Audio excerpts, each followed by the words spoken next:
It may seem incredible, but it is true. The world in which we live is a world of imagination.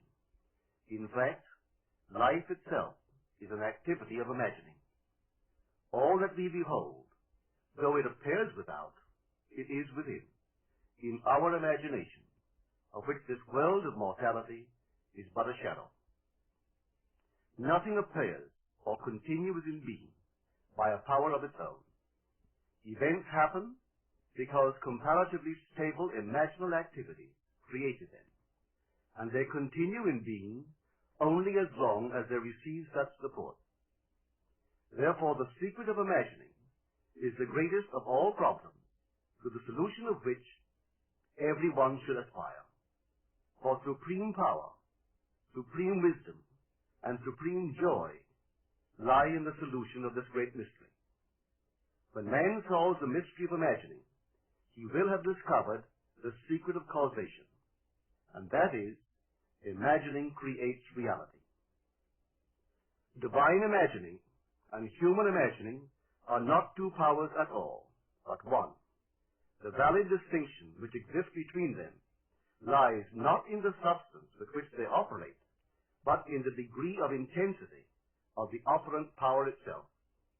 Acting at high tension, an imaginal act is an immediate objective fact.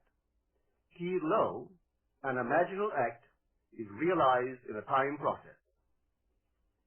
Human history, with its forms of government, its revolutions, its wars, and in fact the rise and fall of nations, could be written in terms of the imaginal activities of men and women.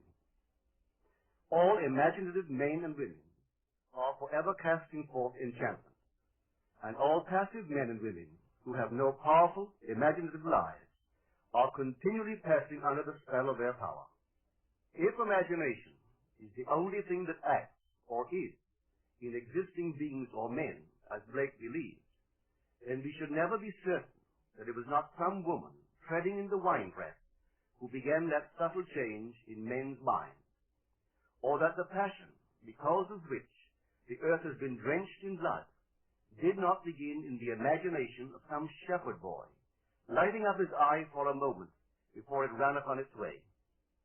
The future is the imaginal activity of man in its creative march. Imagining is the creative power, not only of the poet, the artist, the actor, and orator, but of the scientist, the inventor, the merchant, and the artisan.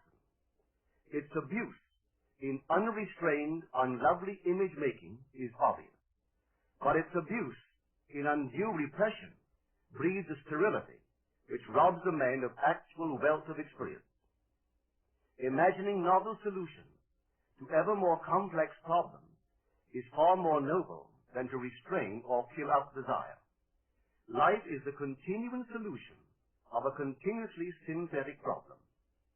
Imagining creates events. Our world, created out of men's imagining, comprise unnumbered warring beliefs. Therefore, there can never be a perfectly stable or static state. Today's events are bound to disturb our yesterday's established order. Imaginative men and women invariably unsettle a pre-existing peace of mind. Hold fast to your ideal in your imagination. Nothing can take it from you but your failure to persist in imagining the ideal realized. Imagine only such states that are of value or promise well. To attempt to change circumstances before we change our imaginal activity is to struggle against the very nature of things. There can be no outer change until there is first an imaginal change. Everything we do, unaccompanied by an imaginal change, is but futile readjustment of surfaces. Imagining the wish fulfilled brings about a union with that state, and during that union we behave in keeping with our imaginal change. This shows us that an imaginal change will result in a change of behavior. However, our ordinary imaginal alterations, as we pass from one state to another, are not transformations, because each of them is so rapidly succeeded by another in the reverse direction. But whenever one state grows so stable as to become our constant mood, our habitual attitude, then that habitual state defines our character and is a true transformation. Now let me call your attention to the design on the cover of this record.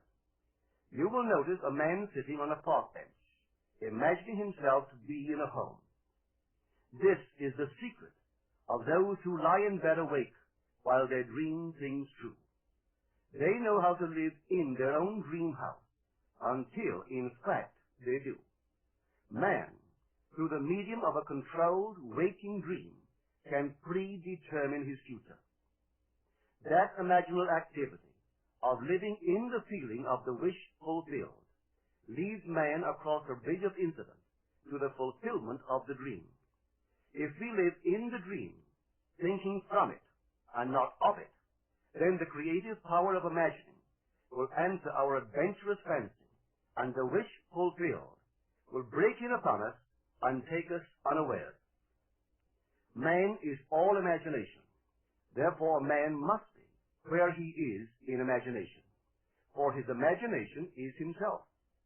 To realize that imagination is not something tied to the senses or enclosed within the spatial boundary of the body is most important. Although man moves about in space by movement of his physical body, he need not be so restricted. He can move by a change in what he is aware of. However real the scene on which sight rests, man can gaze on one never before witnessed. He can always remove the mountain if it upsets his concept of what life ought to be. This ability to mentally move from things as they are to things as they ought to be is one of the most important discoveries that man can make.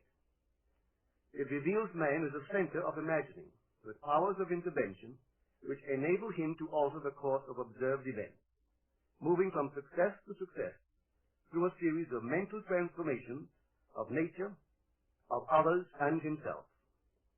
How does he do it? Self-abandonment. That is the secret. He has to abandon himself mentally to his wish fulfilled in his love for that state, and in so doing live in the new state and no more in the old state. Now we can't commit ourselves to what we do not love, so the secret of self-commission is faith plus love. Faith is believing what is incredible. We commit ourselves to the feeling of the wish fulfilled, in faith that this act of self-commission will become a reality, and it will, because imagining creates reality. Imagination is both conservative and transformative. It is conservative when it builds its world from images supplied by memory and the evidence of the senses. It is creatively transformative when it imagines things as they ought to be, building its world out of the generous dreams of fancy. In the procession of images, the ones that take precedence naturally are those of the senses. Nevertheless, a present sense impression is only an image. It does not differ in nature from a memory image or the image of a wish. What makes a present sense impression so objectively real is the individual's imagination functioning in it and thinking from it, whereas in a memory image or a wish, the individual's imagination is not functioning in it and thinking from it, but is functioning out of it and thinking of it. If the individual would enter into the image in his imagination, as the design on the cover of this record suggests, then would he know what it is to be creatively transformative. Then would he realize his wish, and then he would be happy. Every image can be embodied, but unless man himself enters the image and thinks from it, it is incapable of birth. Therefore, it is the height of folly to expect the wish to be realized by the mere passage of time. That which requires imaginative occupancy to produce its effect obviously cannot be effected without such occupancy. We cannot be in one image and not suffer the consequences of not being in another. Imagination is spiritual sensation. Enter the image of the wish fulfilled, then give it sensory vividness and tones of reality by mentally acting as you would act were it a physical fact. Now this is what I mean by spiritual sensation. Imagine that you are holding a rose in your hand. Smell it. Do you detect the odor of roses? Well, if the rose is not here, why is its fragrance in the air? Through spiritual sensation, that is, through imaginal sight, sound, scent, taste, and touch, man can give to the image sensory vividness. If he does, all things will conspire to aid his harvesting. And on reflection, he will see how subtle were the threads that led to his goal. He could never have devised the means which his imaginal activity used to fulfill itself. If man longs to escape from his present sense fixation, to transform his present life into a dream of what might well be, he has but to imagine that he is already what he wants to be, and then feel the way he would expect to feel under such circumstances. Let him, like the make-believe of a child who is remaking the world after its own heart, create his world out of pure dreams of fancy. Let him mentally enter into his dream. Let him mentally do what he would actually do were it physically true. He will discover that dreams are realized not by the rich, but by the imaginative.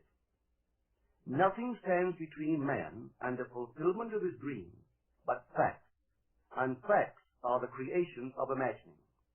If man changes his imagining, he will change the facts. Man and his past are one continuous structure. This structure contains all of the facts which have been conserved and still operate below the threshold of his surface mind. For him, it is merely history. For him, it seems unalterable, a dead and permanently fixed past. But for itself, it is living. It is part of the living age. We cannot leave behind us the mistakes of our past, for nothing disappears. Everything that has been is still in existence. The past still exists, and it gives and still gives its results. Man must go back in memory, seek for and destroy the causes of evil however far back they lie. This going into the past and replaying a scene of the past in imagination as it ought to have been played the first time, I call revision. And revision results in repeal. Changing our lives means changing the past. The causes of the present evil are the unrevised scenes of the past. The past and the present form the whole structure of man. It is carrying all of its contents with it. Any alteration of content will result in an alteration in the present and future. Live nobly, so that mind can store a past well worthy of recall. Should you fail to do so, remember, the first act of correction or cure is always revise. If the past is recreated into the present, so will the revised past be recreated into the present. Or else, the promise that though your sins are like scarlet, they shall be as white as snow, is a lie. The question may arise as to how by representing others to ourselves as better than they really were, or mentally rewriting a letter to make it conform to our wish, or by revising the scene of an accident, the interview with the employer, and so on, could change what seems to be the unalterable facts of the past. But remember my claims for imagining. Imagining creates reality. What it makes, it can unmake. It is not only conservative, building a life from images supplied by memory. It is also creatively transformative, altering a theme already in being. The parable of the unjust steward gives the answer to this question. We can alter our world by means of a certain illegal practice, by means of a falsification of the facts, that is, by means of a certain intentional alteration of that which we have experienced, and all this is done in one's own imagination. This is a form of falsehood which not only is not condemned, but is actually approved in the gospel teaching. By means of such a falsehood, a man destroys the causes of evil and acquires friends, and on the strength of this revision, proves, judging by the high praise the unjust steward receives from his master, that he is deserving of confidence. Because imagining creates reality, we can carry revision to the extreme and revise a scene that would be otherwise unforgivable. We learn to distinguish between man, who is all imagination, from those states into which he may enter. An unjust steward, looking at another's distress, will represent the other to himself as he ought to be seen. Were he himself in need, he would, like the man on the cover of this record, enter his dream house in his imagination and imagine what he would see and how things would seem and how people would act after these things should be. Then in this state, he would fall asleep, feeling the way he would expect to feel under such circumstances. Would that all the Lord's people were unjust stewards, mentally falsifying the facts of life to deliver individuals forevermore. For the imaginal change goes forward until at length the altered pattern is realized on the heights of attainment. Our future is our imaginal activity in its creative march. Imagine better than the best you know.